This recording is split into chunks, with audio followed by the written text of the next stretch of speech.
ब्राह्मण कौन है? वह जिस पर एट्रोसिटी एक्ट 1989 के अंतर्गत कभी कभी बिना विस्तृत जांच के भी कार्रवाई हो सकती है। वह जिसे जाति सूचक शब्दों से निर्भय होकर अपमानित किया जाता है और यह अपमान अक्सर सामान्य मान लिया जाता है।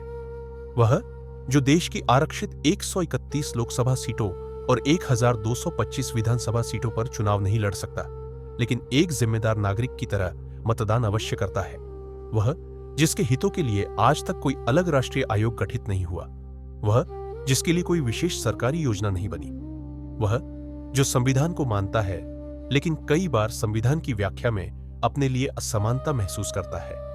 वह जिसे दंडित करने की प्रक्रिया के लिए राष्ट्रीय अनुसूचित जाति आयोग, राष्ट्रीय अनुसूचित जनजाति आयोग और प्रत्येक जिले में विशेष न्यायालयों की व्यवस्था दिखाई देती है, परंतु जिसकी शिकायत सुनने के लिए कोई समान मंच नहीं। वह जो अपने बच्चों को अन्य वर्गों की तुलना में कई गुना अधिक शुल्क देकर शिक्षित करता है। वह जिसके साथ नौकरी, पदोन्नति और सरकारी अवसरों में कानूनी ढांचे के भीतर असमानता वैध मानी जाती है। वह जिसके बच्चे 90 और 95% अंक लाकर भी सरकारी नौकरियों में 25, 30 या 35% वालों से पीछे रह जाते हैं। वह जो सबसे अधिक कर देता है, सबसे अधिक मतदान करता है, फिर भी स्वयं को अक्सर ठगा सा महसूस करता है। वह जो सभाओं में फर्श पर बैठकर भी एक अच्छी सरकार की आशा में सत्ता सौंप देता है। वह जो इतना सब सहने के बाद भी आज यही प्रार्थना करता है, धर्म की जय हो, अधर्म का नाश हो, प्राणियों में सद्भावना हो, विश्व का कल्याण हो। वह है ब्राह्मण। ब्राह्मण की व्यथा असीम है। वह समाज का वह स्तंभ है जिसने सदियों तक ज्ञान, संस्कृति और धर्म की रक्षा की, वेदों की रक्षा की, शिक्षा का प्रसार किया, राष्ट्र को दिशा दी। लेकिन आज शिक्षा में, रोजगार में, न्याय में, हर क्षेत्र में उसकी योग्यता को नजरअंदाज किया जाता है।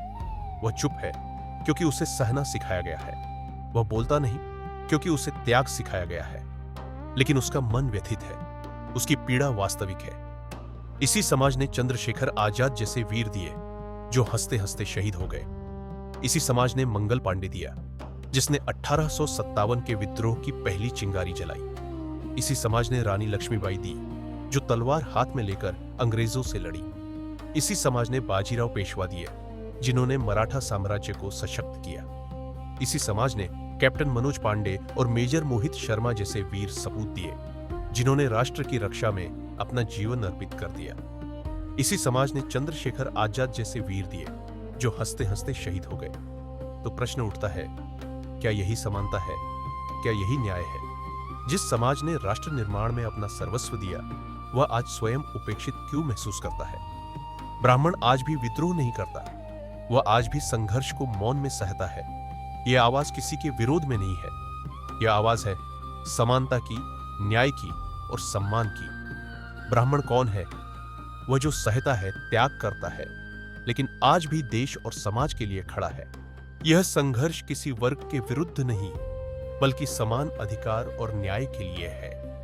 अगर यह वीडियो आपको सोचने पर मजबूर करे, अगर इसमें कही गई बातों ने आपके मन को छुआ हो, तो ऐसे ही सच और इतिहास से जुड़ी आवाजों के लिए चैनल को सब्सक्राइब जरूर करें। Thanks for watching.